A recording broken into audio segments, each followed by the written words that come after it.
Fiona, sensory disturbance is another very common neurological presentation in primary care. Can you talk about how a GP should approach this presentation? So sensory symptoms are very common in the general population. Most people with fleeting, intermittent or whole body sensory disturbance will not have a significant neurological condition. And in fact, if I got you now just to focus on your leg, you'd probably start noticing where it was itchy or where your shoe was digging into your foot, or some tingling. We filter out sensory symptoms all the time. Unfortunately, in some patients, this becomes quite intrusive and they seek medical attention. I think it's worth addressing any sleep, pain, or mood issue with patients, seeing if that's a contributing factor. And if the pattern fits with hyperventilation, so there's intermittent sensory symptoms around the mouth or in the fingertips, and maybe think about giving advice on management of hyperventilation. When assessing a patient with sensory disturbance, it's worth considering two things. Are the symptoms persistent or intermittent? So if the symptoms are coming and going, they're likely to be benign sensory phenomena, nothing to worry about. If you've got sensory disturbance related to peripheral neuropathy, however, that would usually be persistent. It might vary, but the abnormal paresthesia will be there all the time. The second thing to think about when you're thinking about sensory disturbance in a patient is, where is that sensory disturbance? Neurological sensory loss usually conforms to a specific anatomical pattern. So, for example, if you've got tingling in your middle, index finger and thumb, it would make you think of carpal tunnel syndrome, particularly if the pain, the tingling was worse at night, it was eased by shaking of the hand. So it's in the anatomical distribution of the median nerve. Likewise, if somebody presented with a patch of numbness or sensory disturbance on their anterior lateral thigh, we think of meralgia paresthetica. So this is compression of the lateral femoral cutaneous nerve. And this is often associated with elevated body mass index or people whose occupations involve prolonged sitting, such as long distance lorry drivers. So these are sensory disturbances, but they're in an anatomical distribution. So they are much more likely to have an underlying neurological cause. So when the patient comes, they've got a sensory disturbance, the two sort of main questions to ask is, where is that sensory disturbance? And does it have an anatomical distribution? And how long are they having it for? Are they experiencing it on an intermittent basis, or is it there all the time? And in terms of, we typically would then do some investigations in primary care, particularly someone who, as you say, presents with symptoms that have been going on for some time or they're recurrent. You would expect, presumably, some basic blood work in terms of looking for any underlying obvious organic causes of symptoms. Is there anything else that we could be doing in primary care? You mentioned carpal tunnel syndrome. Obviously, we would request nerve conduction studies if we were looking to confirm that diagnosis. We had a high index of suspicion of that.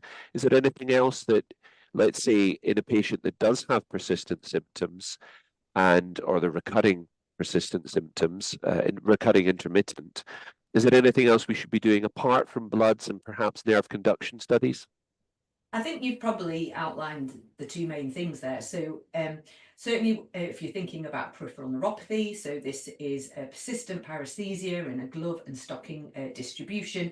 There are some basic bloods that should be done, particularly to exclude diabetes mellitus, which would be the commonest cause. And that doesn't need then to be referred up to neurology. It's management of the diabetes. Likewise, checking B12 and folate levels would be important.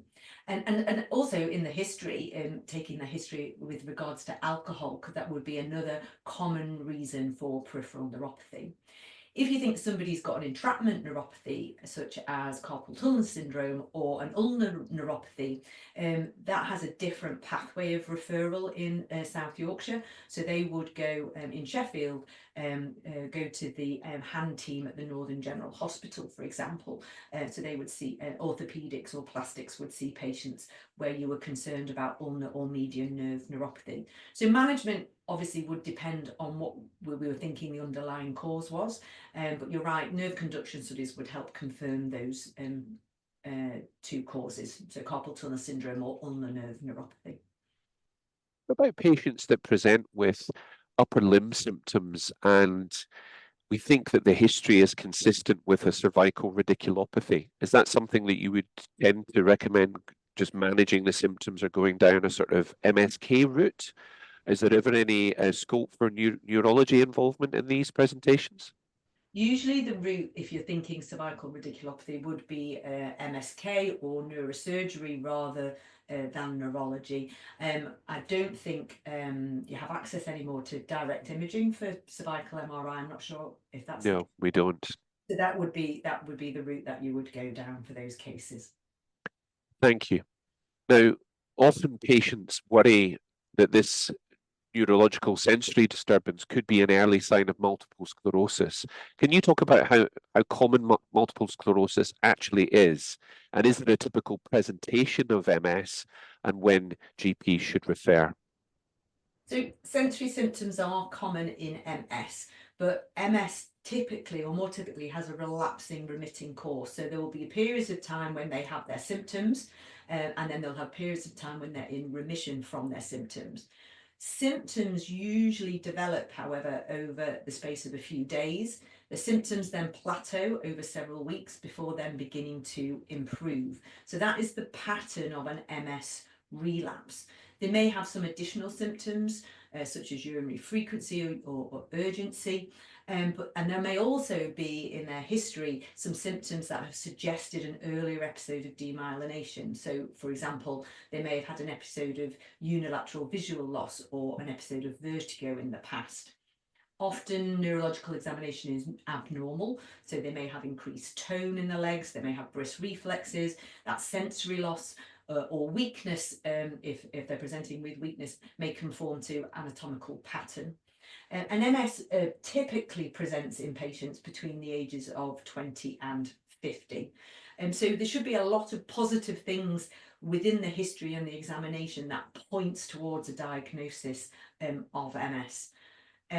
MS can affect any part of the central nervous system, so that obviously the presenting symptoms and signs do vary, but the commoner presentations of MS are with optic neuritis, so painful loss of vision in the eye, transverse myelitis, so that's focal inflammation of the spinal cord, and they will have symptoms below that level, so sensory loss below that level or weakness below that level. It can affect the cerebellum, so they may present with ataxia, and it can affect the brainstem, so they may have ataxia, but they may have additional eye movement disorder problems or dysarthria or dysphagia. Nice guidance, there is nice guidance on this, and they suggest that we don't routinely suspect MS if the patient's main symptoms are fatigue, depression, or dizziness. Because there are lots of causes of those symptoms that aren't MS. Yes, there are. Yeah.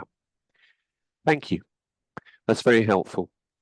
Another common presentation, another reason for referral is when patients have imaging and the scan is reported as abnormal in some way. So it's common for there to be subtle changes or an abnormality that's unlikely to be of clinical significance. How should GPs approach this when we get a report back that says, there's something spotted on the CT or the MRI?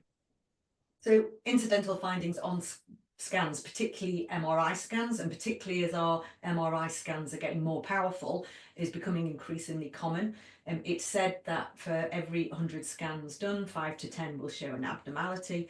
And then in studies that have looked at this, it also then depends on the how serious that abnormality is.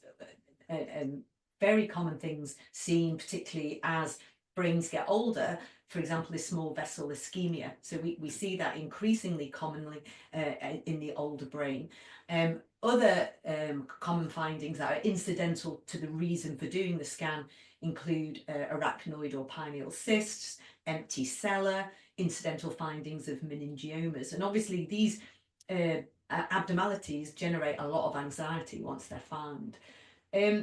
How we manage that will obviously depend on what the actual finding is. So, for example, if a meningioma has been identified, in all but the very frail patient, it would be completely appropriate to refer that to the Neuro-Oncology MDT for discussion. Empty cellar syndrome, really common, is said to occur in up to 33% of normal adults. However, it can also occur in idiopathic intracranial hypertension, so it would be important to ensure that there's no papilledema if that has been identified on an MRI scan. Small vessel ischemia, small vessel disease, again, as I said, increasingly common, particularly in the older brain. And the mainstay of treatment is to assess a patient's cerebrovascular risk factors and modify any of those. So advice on smoking, good control of hypertension, management of diabetes, promotion of a generally healthy lifestyle. And at the moment, there's no evidence that we should be placing patients on antiplatelet treatment if that's identified on a scan. I've been working with the Association of British Neurologists on some frequently asked questions that we get in through advice and guidance, and abnormalities on scan is a big chunk of that document. And I don't know if actually would that be useful to have as a standalone document on the Primary Care Sheffield website on the neurology cases section, and if that was thought to be useful, we could upload some information there. Yeah, I think that would be very helpful. It would help inform the conversations GPs are having with patients when they have these reports. No, thank you, Fiona. That's been really interesting and very helpful. I'm grateful for your time again. For our listeners, please do get in touch if you have any questions or comments. We appreciate the feedback. And if this has been useful, would you be interested in hearing another Neurology Cases podcast? Thank you very much. Bye-bye. Thanks, Tom. Bye.